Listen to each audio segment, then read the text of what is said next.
then world worlds for the cosmic school. I just reflect on what I do and dive deep into my cosmic pool of winter springs to fall back into my summer. My God never wants to sleep or slumber, so my spirit uses Lucifer to become a human. Now my mind is undercover so I can connect in our cosmic sea. The universe to show me what I can be. So many simulations calling upon me to share hermetic keys. My plantation receipts, my tree Mercury flying into 5 cycles and now I'm dying.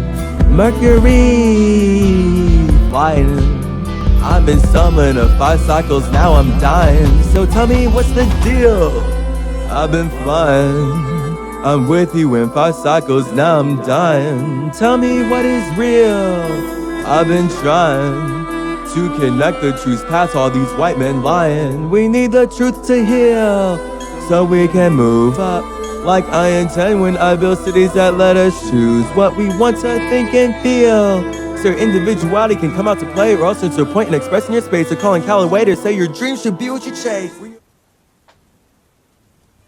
We are back.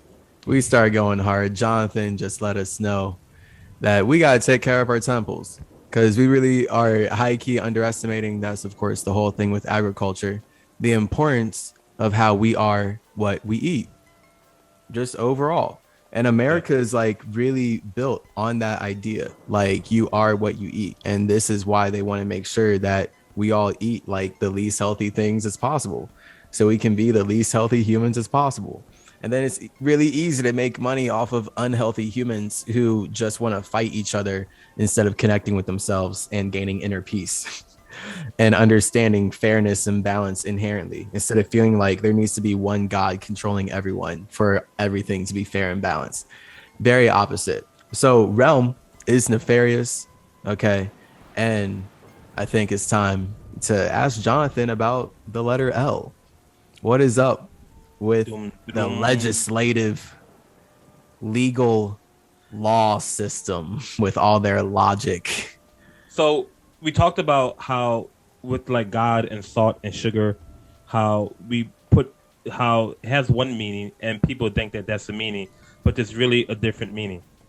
And when you look up law, most people would think that, oh, I can't run a stop sign, I'm breaking the law. Or I can't run a red light, or in some states where you can't smoke marijuana, you're breaking the law. But laws cannot be changed. So there was something in the United States called the Jim Crow law. And, you know, whites on this side, blacks on that side, right? And now that's no longer a law. And if it was a law, it could never be changed. There's a law in the universe. This is why I tell people to get back to Mother Earth. There's a law that what you put out comes back to you.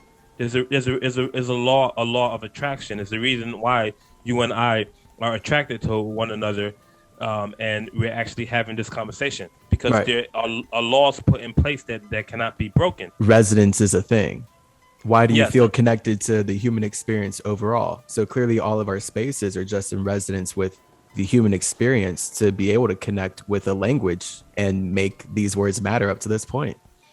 Absolutely. And there are higher laws and lower laws. So when we talk about the Kabbalah and the 7 Hermetic laws, we talk about, you know, the first main law is, and I repeated this before, but the law of mentalism, that all is mental, and that literally controls the rest of the laws. But then you do have the law of polarity, the law of correspondence, the law of vibration, the law of gender, so on and so forth, right? But there are higher and lower laws. Right. So with that being said, when we think about the system of the law, what am I talking about in R.E.A.L.M when I say law? I'm not talking about a law, because they have done what the agriculture industry has done with salt and sugar, right? They have put it under a label which people think means one thing, but it has an entirely different meaning. There are things in the United States that are called codes, right? Codes, ordinances, statutes, bylaws. Codes, ordinances, statutes, and bylaws. If you ever went to a public park in the city, they would say, do not feed the pigeon on a sign. And at the bottom of that, it would say code, blah, blah, blah. And based on that code number, if a police officer, somebody who polices the policy, notice how police, policy, and politicians all start with POL. The politicians make the policies. They don't make laws. They make policies. And then the police enforce the policies, right? So if the police wanted to, they could give you a ticket or they could arrest you or whatever because you didn't follow that code, aka law of feeding the pigeons. You would say, "Hey, I didn't do anything wrong. You broke the law." How did I break the law? There's no constitution law of not feeding the pigeons. Ignorance of the law is not an excuse because Literally. because it's not really the law. So there's also something called maritime law, and maritime law means law of the water, and this is a whole different ball game. We can get really deep into this, and I used to study this a long time ago, like 15, 16 years ago, and it's still inside of me. And I'm not as sharp with it as I used to be, but I'm still familiar with it enough just to break it down and give you guys a little bit of it in a nutshell. Maritime law is the law of the sea, and then you have something called Amaro law, which is the law of the land. There used to be called something, before I get into maritime law, there used to be something called the common law. And common law was the law of the land. Common law was 4 basic laws, and I remember 3 out of the 4. One was you don't kill anybody. One was you don't, what is it called? You don't infringe on anyone's property. The other one, and that implies to a person also, like rape and things of that nature, because your person is considered like property, right? So another one was not to break a contract, not to break a contract. And then there was one more. I forget what the other thing was in natural law. But now with maritime law, what it really is commercial law. It's commercial law, or it's a law called commerce. There's something called the UCC-1, and there's many UCCs dashes, blah, blah, blah. But the UCC stands for the Uniform Commercial Code. And this is basically commercial law. So the law that we practice in America, and I can't speak for the whole world, but I think it's some form of it, is commercial law. So if I have a credit card, and if you look on a credit card or a debit card, my name, Jonathan Spencer, would appear in all capital letters. If you look on your birth certificate, which I don't have, thank God. If you look on your social security card, if you look on any type of document, because these are documents, we like to think that documents are sheets of paper. Like, this is a document, right? But these are literally documents, right? These things. If you look on any document, your personal document, your letter, your name is always going to appear in all capital letters. Well, what happened to the educational? What happened to the E? Whereas if your name is Chase, it starts with a capital C, but then it goes lowercase h, lowercase a, lowercase s, lowercase e. Why is it always in all capitals? Because this commercial law has created a fictitious Chase, a fictitious Jonathan. And this is something, it's like nowadays we know about the metaverse, so it's a little bit easier to explain. That I can say, okay, this is me, I'm flesh and blood me, but now I can create a fiction Jonathan, and he can only exist in the metaverse. The real me, the flesh and blood me, cannot really function in the metaverse, but I can control my avatar, right, or my straw man. So, and I can function in it that way. So, when we function in this society through uniform commercial code, right, this maritime law, this law of the water, what we are doing is that we are actually functioning in it from behind the scenes. But because of our ignorance, we don't know. We don't know, and we don't understand how to use our documents, our driving license, our birth certificate, other things as tools. So we become a fool. And this is essentially what the story The Wizard of the Oz was about. The Wizard of the Oz took place in the 1930s. If anybody knows about the 1930s, this is when birth certificates were issued, I believe, around that time. This is when Social Security came about, somewhere around that time. And the characters in the movies, Kansas was known as like the staple of the United States, right? And it was the good place. So that's why Dorothy was in there. And then she met a straw man. The straw man, again, a straw man are your documents, right? She meant a straw man, and the straw man what didn't he have? He didn't have a brain, because a straw man doesn't have a brain. It's completely empty. Then you had a lion. The lion was representative to the heart of the American people that they were once kings and queens, lion being the king of the jungle, but now their heart is gone and they don't have any courage. Look at the average so-called American; they don't have a lick of courage. They, remember Foster Bear. Mm-hmm. Foster Bear. You looked at Australians as somebody, whatever. What happened in Australia recently? They have lost all of their courage. And then you have the Tin Man. Now, what is the Tin Man? The Tin Man, he needed a heart. He didn't have any heart, right? And what does this say about the American people? That they don't have any heart. And guess what? When you spell tin, Tin, it stands for tax. What does it stand for? Tax identification number. Thank you. Yes, tax identification number. Beautiful. And that's exactly what it stands for. It stands for the IRS. So it's really, excuse me. So can you close the door, please? So it's really symbolic, really symbolic when it comes to when it comes to the law, and people don't understand the law. So I understood the law. I had an experience, and we were not going to talk about that right now, but I had a great experience, which in every adverse situation in my life, it allows me to look at my life, process it, and then recreate myself, right? To go through another transformation, kind of like a snake or a frog or a butterfly or something like that. Oh, please share. A metamorphosis. Oh, yeah, metamorphosis power. Yeah, so let's do this more towards the end because it's gonna make better sense, and I promise you we would definitely get there. But law is so complicated that I really want to start pulling this apart, and so that people could really begin to get. This is about law. Yeah, to get a firm understanding of how law functions, right? So something that people should know is that the United States controls the military. And what I mean by that is I mean that Washington, D.C. controls the military. The Vatican controls religion, okay? And London controls the financial system. So and law only matters because they swear in the Bible, right?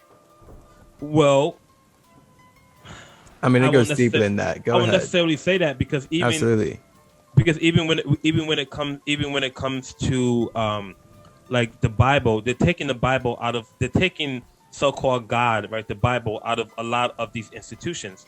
Like back in the days in school, I pledge allegiance to the flag of the United States under God, right? That's not said anymore. In a lot of these so-called courts, and I call them so-called courts because courts, as we know it, are not really courts by definitions, right? They're really just administration of buildings, and that's a whole different story in itself. But what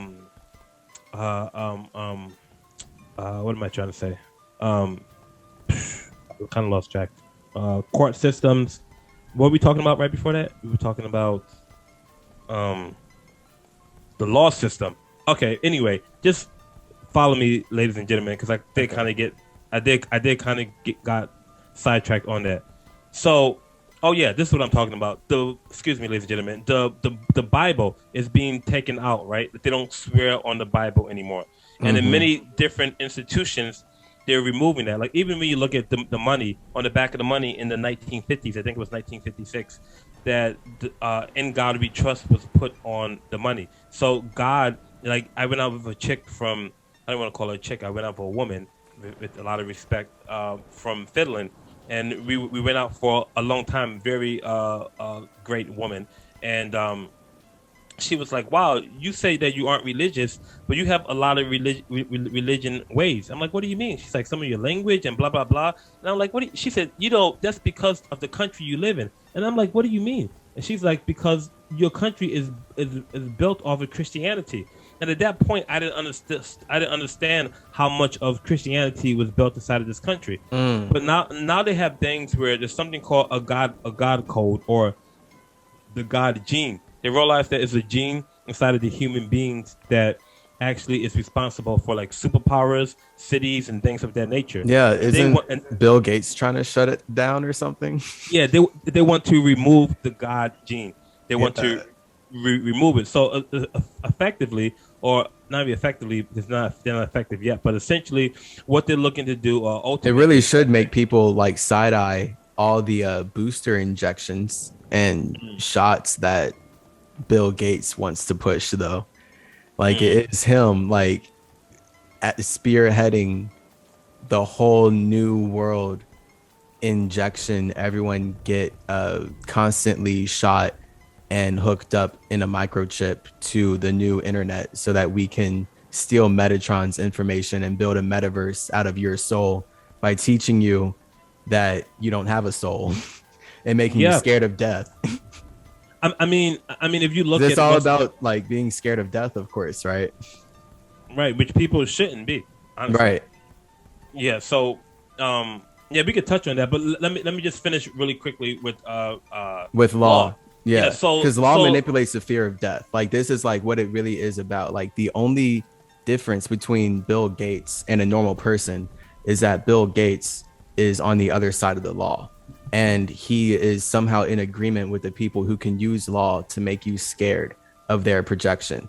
But it is like, who's to say that it is illegal for you to walk into this land because it's private? Like they can arrest anyone and do anything because you walked onto private land, but they stole that land. So it's really a communication thing. And it's about us like actually communicating about these systems that were created to enslave people. So like law is like low key, like it's almost the most important part of realm.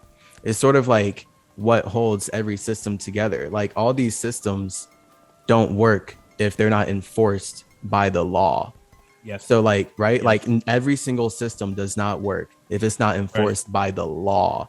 Right. So now it's all of like it has been about making people scared of the law. Like that's why people work jobs. It's smart to be scared of the law. Like that's smart now in American culture. It's intelligent to be scared of the law. Right? Like you're supposed to be scared because you're supposed to get a job. You're supposed to serve the people that taught you they can do whatever they want to you if you don't build their world in land that they're stealing. Yes. Like Absolutely. log is deep. And then it's like so complex because they have to use all this logic that they made up to somehow like twist your mind into agreeing to supporting slavery and genocide and acting like that's love and light in Jesus. Yes. And there are ways to get out of it, and it's very, very simple ways to get out of it. But yeah, law, right? It reinforces everything within this Right. paradigm. It's all about law enforcement. That's what people are scared of. Yeah. Right. Black Lives Matter, everything. Right. And then think about it. The police come, they police it up, they make sure that these policies are being followed, you know. And this is Animal Farm. This is George Orwell, right? You have the dogs, right? They're protecting the pigs and whatever, right? That's right. And this is a smart guy, by the way, George Orwell, including the book 1984. He talked about there would be adult police. What are they trying to get inside of people's minds? They're trying to get the chip. And so Metaverse and thought. Yeah, exactly. So people need to pay attention to that. He was a prophet in so many ways. Yeah. So I mean, law. I mean, shout out George Orwell. Definitely. There's a lot to say about it, and I think many people are familiar with how it functions, but they just really don't understand the layers on how it goes really, really deep. But there are no laws. There's only one law, and that's a commercial law, which really isn't a law that we're going by in the United States of America, the corporation that was established in 18. Yeah, because you're breaking down the details of how the United States was really even manifested through these laws. Because that's really like all it is, like a concept that's held together by other concepts of a legal system. So how do you effectively do this? Let's say, for instance, that I turn my cleaning company instead of an LLC into an incorporated company. And let's say that in any type of corporation, I have to have a president, I have to have a secretary, I have to have a treasury, so on and so forth. You see these things on the macro, right, in the United States. You have presidents, you have secretary of state, which was Hillary at the time. You have treasurers, I think now it's Janet Yellen, or so on and so forth, right? You have all of these people in place, all of these chess pieces. This is a corporation, right? It's not queens and kings. It's not a monarch and whatever, right? So when it comes to law, people really need to understand is that if you identify as being a citizen, that is exactly the same as saying that you identify to being an employee at my corporation. So since you say, hey, I'm a citizen, my name is Jonathan, this is my ID saying that I'm an American citizen, now you are subjective to all of these laws, aka codes, ordinances, statutes, whatever. Just like if you say, hey, I'm now an employee with Jonathan, this is mine. 7 seconds, by the way. This is my ID to get inside of the corporation and mingle. Then I say, you know what? These are my rules and my policies that I wrote out. The number one rule and policy is before you go to the restroom, you must ask permission. The second rule and policy is that if you're more than 20 minutes late, that you would get it written up one time. If you do it twice, and all of a sudden, you're fired, right? And then you're walking on thin ice because you're like, oh man, you know what I mean? I have to follow these. I have to follow these. And this is what the United States has done to say that it's the law. Respect the law. Donald Trump, I am the president of law and order. There is no law on this land. There's only something that's a true law, which is natural law, which is the law of the universe, which is the law of earth, which is the law of this thing called God or Tao or Brahman or whatever you want to call it. And that's why I say that when you're in alignment with the universe, when you're in alignment with earth, that nothing can touch you, that nothing can literally touch you. You literally begin to become an avatar, avatar where it doesn't matter if police or whatever, that you can literally develop yourself to such a high degree. This is where we get not air bending, not fire bending, not water bending, not earth bending. I like to call what Jonathan is talking about space bending. Yeah. When you know that your spirit is space, you are able to literally stay in vibrational alignment with the universe in a way that stops bad things from happening before they happen. So like you can overthink and perceive that bad things are going to happen, but as long as you're staying in vibrational alignment with your space, nothing can touch you, because scientifically nothing can touch your space. You built a body that can be touched by other bodies, but when you know that your body is being created by your space, you'll ride your frequency instead of the frequency of the world. If you believe the world, you'll get touched all day, every day, and you'll have no consent in the matter. Right? So pick one, right? You either believe in spiritual reality, where you know that no one can touch you until you create the circumstances to be touched, or you believe in physical reality, which is that you're always being touched and you have no control over it. Sounds like rape. Yep. Absolutely. And so that's why I tell people, listen, you can blame, you can complain, and you can explain, but really there are no victims. Really, there are no enemies. And it's really about a choice. It's really about, are you willing to be consistent and to do the work and take responsibility for your life and for yourself? Wow. Anybody can take their shoes off and Spider-Man and practice this stuff. And if you don't know it, we have a whole bunch of information. Google is for Googleplex. Googleplex is an actual number. It's huge, right? Just as you got trillion and quadrillion, you got Googleplex. Like, we can learn anything we want to learn, but it's about whether if we're willing to learn or not, whether if it's that we love ourselves as much as we say we love ourselves, whether if we want a change as much as we say we want to change, or do we want to continue to blame, complain, and explain and point the finger. And yes, I am pointing the finger. Yes, I am calling out institutions and corporations and so on and so forth. But I'm doing it in a way there's a difference between judgment and discernment. The judgment means is defined to have an opinion.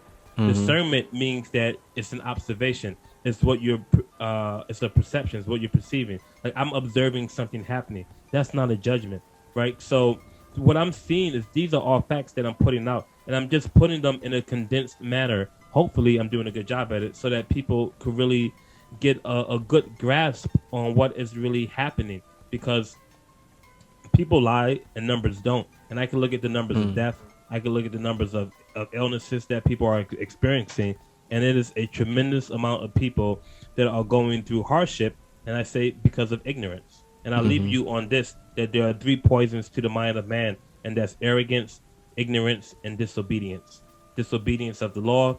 Arrogance means overly expressing one's importance, and ignorance, meaning to ignore. That's the etymology of ignorance, to ignore oneself. Ignorance. Yeah. We're going to be right back to continue addressing how the law is being used to bind everyone in ignorance and arrogance. And wait, what was the other one? Disobedience. Disobedience. Yeah, literally. Yeah, that's perfect.